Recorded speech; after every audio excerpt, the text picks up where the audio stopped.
নমস্কার সবাইকে, সুমিস ওয়ার্ল্ডে স্বাগত। আজ শুরু করছি একটা ছোট্ট ব্লগ নিয়ে। মনটা উড়ু উড়ু করছিল, সাজুগুজু করে দাঁত কপাটি বের করে সখীকে নিয়ে বেরিয়ে পড়লাম কিছু খুচখাচ খাওয়ার উদ্দেশ্যে। এই আমার সখী অসম্ভব সুন্দরী, লক্ষ্মী প্রতিমার মতন দেখতে, সুচন্দা দেবী, এনার ডাক নাম মেম।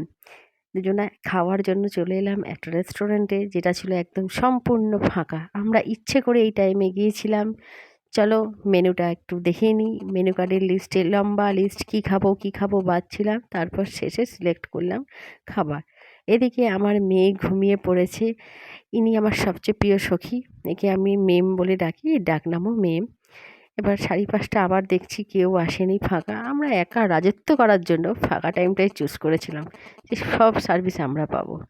এই ছবিটার দিকে চোখ পড়ে গেল। 7টা ঘোড়া ছুটে চলছে। বাস্তুতন্ত্রের মতে এটা কিন্তু ভীষণ ভালো, তো এটা তোমরা কেউ ইউজ করতে পারো। চলে এসছে প্লেট, কিন্তু খাবার কই, টিং টং খাবার এসে গেছে। এটা হলো ক্রিপসি চিকেন, ভীষণ সুন্দর, ভীষণ টেস্টি, ভীষণ জুসি। বেসিনে হাত ধুতে গিয়ে চোখে পড়লো একটা ইউনিক মাছ। এই মাছটা একা না থাকলেই অ্যাকোরিয়ামের মধ্যে লড়াই বাঁধিয়ে দেয়। মাছটার ছবি দেখলাম, একটা বড় সাইজ, একটা তার থেকে একটু ছোট সাইজ, ভীষণ সুন্দর, জলের মধ্যে সাদা মাছ ঘুরে বেড়াচ্ছে। তার মাঝখানে হঠাৎ চোখে পড়লো আর একটা অন্যরকম মাছ, যার মাথার কাছটা পুরো ফোলা অরেঞ্জ কালারের। সেটারও ছবি তুলে নিলাম। আমার খুব ভালো লাগলো মাছের ভিডিওটা। এবার চলে আসি আমরা খাবার টেস্ট করতে। কেমন খেতে এবার বলি। অসম্ভব জুসি, এর মধ্যে যে সসের কম্বিনেশনটা ছিল সেটা জাস্ট ওয়াও, দারুণ দারুণ দারুণ। মনে হচ্ছে এই জিনিসটা হাতে ছাড়া খাওয়া যায় না, এটা ফিলটাই আলাদা। মানে একদম মুখটা মুডটা সব চনমনে করে দিল। তোমরাও চাইলে একবার এখানে এসে ট্রাই ট্রাই করতে পারো।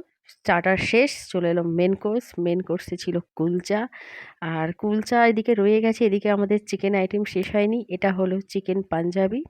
তার সাথে আমি একটা প্লেন নিয়ে নিয়েছিলাম, প্লেন তন্দুরি রুটি। তো সব কিছু খাবার রইলো। এবার সার্ভের দায়িত্ব একদম কুড়িয়ে আমি সেটাও দিয়ে দিলাম আমার সখীর ওপর। সখীকেই বললাম তুমি করো সার্ভ। আমার মেয়ে হাঁ করে তাকাচ্ছিল, মনে হচ্ছিল কোনটা খাবে। ছোট ওকে কিছু দিতে পারছিলাম না, সত্যি ওটা খুব খারাপ লাগছিল। বড় হলে ভিডিওটা দেখে একদম মানে চরম রেগে যাবে। এরপরে মেন খাবারগুলো খেতে শুরু করলাম।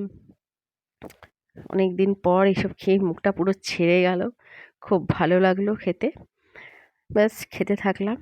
হ্যাঁ, টেস্ট কেমন সেটা আমাকে আর বলতে হবে না। খেতে খেতে মুখের মধ্যে একটা কি আটকে গেছিলো। আহ, এরপরে একটু প্যাকেজে আমরা নিয়ে নিলাম পার্সেল। বাড়িতে আরেকটা পুচকে ছানা আছে, তার পরীক্ষা চলছে, সে আসতে পারেনি। সেটা হলো আমার সখীর ছেলে। তো ওকে জন্য আরেকদিন আমরা আসবো। ওকে অবশ্য আমরা না বলেই এসেছি, ও ম্যামের কাছে পড়ছিল। আচ্ছা, এবার আমার মেয়ে পোজ দিচ্ছে, দুঃখ দুঃখ মন, বেচারি কিচ্ছু খায়নি। তো ওর খাওয়াটা রইলো, যখন ও বড় হবে তখন তো আমরা রোজই এরকম খাবো। এবার আমরা বেরোবার প্ল্যান করছি। আমরা বেরিয়ে পড়লাম এখান থেকে, খাওয়া দাওয়া শেষ।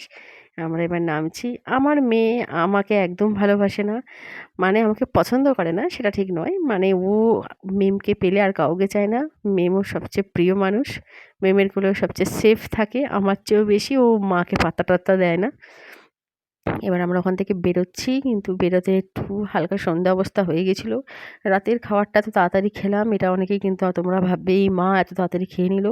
খেলাম কারণ রাতের খাবার তাড়াতাড়ি খেলে কিন্তু হজমটা ভালো হয়। আমরা রওনা দিচ্ছি, ফিরে যাচ্ছি, চারিপাশে গাছ। এ মা, হোটেলটাই দেখানো হয়নি, রেস্টুরেন্টটা দেখানো হয়নি। তো নাও দেখে নাও, এটা হলো লোকনাথ টাওয়ার। মাঝখানে যার মালা পরানো মূর্তি, উনি এটার প্রতিষ্ঠাতা। উম, এবার আমরা ওখান থেকে রওনা হচ্ছি। রাত হয়ে গেছিলো, তাই যেতে যেতে আর ভিডিও করিনি। এই লাস্ট মুহূর্তে একটু পোজ দিলাম, একটু কেত করে নিলাম, একটু স্টাইল মেরে নিলাম, যা খুশি বলতে পারো। তো যদি তোমাদের এটা ভিডিওটা দেখতে ভালো লাগে, তাহলে ব্যাস এনজয় করো তোমরা।